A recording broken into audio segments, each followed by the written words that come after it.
आप दोस्तों को याद हो तो वर्ल्ड कप के दौरान जब इंडिया और श्रीलंका का मैच हुआ था, मोहम्मद शामी ने 5 विकेटें ली थी।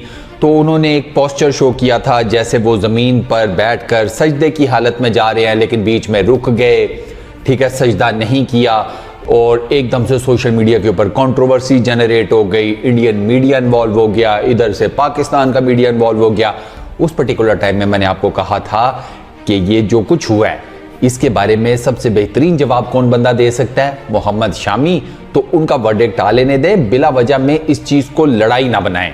लेकिन उस पर्टिकुलर टाइम में किसी ने सुनी नहीं, हर किसी को अपना ज्ञान पेलना था, हर किसी को व्यूअरशिप चाहिए थी, किसी भी साइड का मीडिया हो, किसी भी साइड का सोशल मीडिया हो, तो उसके ऊपर ठीक ठाक किस्म की बातें की गई।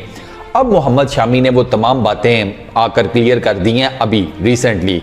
देर आए दुरुस्त आए, मेरा ख्याल है अगर ये उसी टाइम क्लियर कर देते तो ज़्यादा बेस्ट रहता, मतलब इतनी फस ना क्रिएट होता। मोहम्मद शामी ये कहती हैं कि भाई साहब मैं सजदा करने गया ही नहीं था, चलो कहानी ख़त्म। उन्होंने कहा कि अगर मुझे सजदा करना होता तो मुझे रोक कौन सकता था। उन्होंने कहा कि मैं प्राउड मुसलमान हूँ, प्राउड इंडियन हूँ। बिल्कुल ठीक है, समझ में आता है, नेशनलिज्म का तकाजा भी यही है, रिलीजियस पॉइंट ऑफ व्यू से भी उन्होंने बात ठीक की। तो उन्होंने कहा कि मुझे किसी ने सजदा करने से नहीं रोका था, ये कोई फर्स्ट टाइम नहीं था कि मैंने 5 विकेटें ली हों। और मेरी आप पीछे जाकर देख लें वीडियोस में, मैंने जब भी 5 विकेटें ली हैं या मैंने कोई बहुत बेहतरीन किस्म की बॉलिंग परफॉर्मेंस दी है तो मैंने कभी सजदा नहीं किया। फेयर इनफ, उनकी बात को हम जिसे कहते हैं कि मान लेते हैं, और बात ऐसे है भी सही। 1-2 मैंने देखे हैं, नहीं नज़र आता उसमें। हर बंदे का अपना एक तरीकाकार होता है सेलिब्रेट करने का, पाकिस्तानी प्लेयर्स कर लेते हैं। मोहम्मद शामी को नहीं ज़रूरत महसूस हुई, उन्होंने नहीं किया। अब मोहम्मद शामी ये कहती है कि मैं कहीं पर भी सजदा कर सकता हूँ, मैं मुसलमान हूँ, बुनियादी राइट है मेरा, डेमोक्रेटिक कंट्री में रहता हूँ, मुझे कभी किसी ने सजदा करने से मना नहीं किया, मैं कहीं पर भी सजदा कर सकता हूँ अपने इस मुल्क के अंदर। प्लस उन्होंने ये कहा कि इसको बिला वजह में कंट्रोवर्सी की शक्ल दी गई, इसके ऊपर बिला वजह में लोगों ने इतना ज़्यादा जिसे कहते हैं हुल्लड़बाजी कर दी, इसकी कोई ज़रूरत नहीं थी।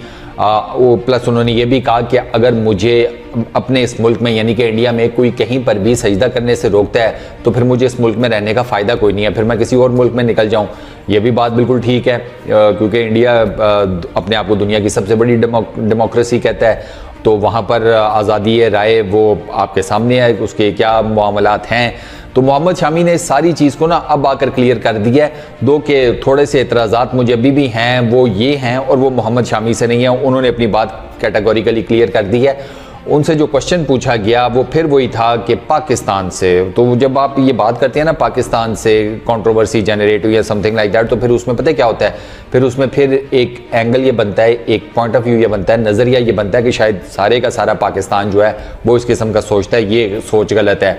आपको ना जो वर्ड्स है ना वो अब अपने ये एडप्ट करने पड़ेंगे कि सिलेक्टिव अकाउंट्स, सिलेक्टिव मीडिया, कुछ लोग, मीडिया के कुछ लोग। इससे ये होता है कि पता लग जाता है कि अच्छा है नहीं यार, पूरे मुल्क की आवाम या पूरे मुल्क की जो मशीनरी है वो इस तरीके से नहीं सोचती, उसमें चीदा चीदा एलिमेंट्स हैं या चीदा चीदा लोग हैं या सिलेक्टिव लोग हैं जो इस किस्म की बातें सोचते हैं। तो उससे ना एक बैड इंप्रेशन नहीं आता किसी मुल्क के बारे में। जैसे मिसाल के तौर के ऊपर उस्मान ख्वाजा की जो कंट्रोवर्सी है उसमें जितने भी अकाउंट्स इन्वॉल्व हैं इंडिया वाली साइड से, वो पता चल रहा होता है कि उनका टिल्ट किस तरफ है, और वो बड़ी ख़तरनाक और इंतहाई बेरहमाना किस्म की बातें भी करते हैं। लेकिन उसमें आप ये नहीं कर सकते कि आप ये कहें कि जी सारी की सारी इंडियन अवाम इन लोगों के साथ है या वो इस तरीके से सोचती है। नहीं, क्योंकि मैंने खुद उससे रिलेटेड कुछ ट्वीट्स वगैरह किए हुए हैं, तो मेरे जो ट्वीट्स हैं उनको कई इंडियंस ने लाइक किया है, कई हिंदूज ने लाइक किया है। तो मैं इससे क्या समझूं? सिंपल है ना कि ये हिंदू उन लोगों की बातों को एंडोर्स नहीं कर रहे जो कि एंटी उस्मान ख्वाजा बातें कर रहे हैं, एंटी गाजा बातें कर रहे हैं। सिंपल इज दैट, पता चल जाता है ना।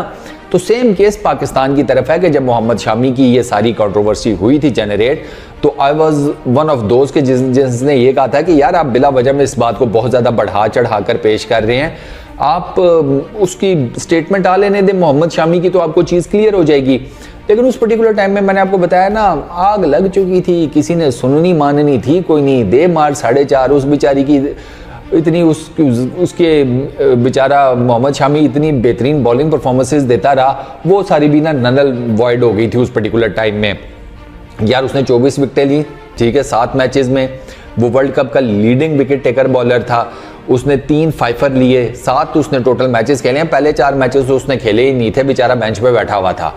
ठीक है, फिर वो कैसे टीम में आया, हार्दिक पांड्या की इंजरी और वो सारा कुछ। फिर उसने आकर ज़बरदस्त बॉलिंग की, 7 matches, 24 wickets, highest wicket taker, 3 उसने फाइफर लिए। न्यूजीलैंड के अगेंस्ट उसने 7 विकेटें ली। बेस्ट बॉलिंग फिगर वो इंडिया की क्रिकेट हिस्ट्री का वो अपने नाम कर गया। इतना कुछ था, मतलब जो कि सेलिब्रेट किया जा सकता था मोहम्मद शामी की परफॉर्मेंसेस से रिलेटेड, वो सब खू खाते चला गया। सामने क्या आया, मोहम्मद शामी सजदा करना चाहता था लेकिन सजदा कर नहीं सका क्योंकि वहाँ पर एक्सट्रीमिस्ट किस्म के लोग रहते हैं। Each and everything, billion plus की आबादी है, सारे के सारे एक्सट्रीमिस्ट तो नहीं हो सकते ना, सोचने की बात है ना, सारे के सारे तो नहीं हो सकते। तो इसका मतलब यह है कि कुछ अच्छे लोग हैं, ज़्यादातर अच्छे लोग होंगे, लेकिन अच्छे लोगों की सुनी नहीं जाती और ये प्रॉब्लम हो जाता है। तो यहाँ पर यही हुआ है मोहम्मद शामी के केस में। उन्होंने अब इस चीज़ को कैटेगोरिकली क्लियर कर दिया है कि भाई मैं सजदा करने जा ही नहीं रहा था।